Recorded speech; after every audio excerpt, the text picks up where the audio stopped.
তানাজ্জালুল মালায়েকাতু war রূহু ফিহা বিইذনি রাব্বিহিম মিন কুল্লি আমর।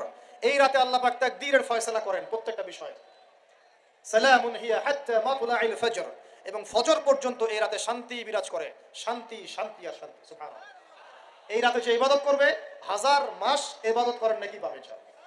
কেন এই রাতে কেন ইম্পর্টেন্ট? একটাই কারণ, এই রাতে আল্লাহ পাক কোরআন নাজিল করেছেন। কি নাজিল করেছেন? কোরআন। এখন আসেন, একটু মনোযোগ ধরে রাখেন। আল্লাহ পাক কোরআন নাজিল করেছেন লাইলাতুল কদরে। আর লাইলাতুল কদর কোন মাসে? শাবানে, রজবে না রমজানে? আবার বলছি, আল্লাহ বলছেন আমি কোরআন নাজিল করেছি লাইলাতুল কদরে। তো লাইলাতুল কদর কি শাবানে, রজবে না রমজানে?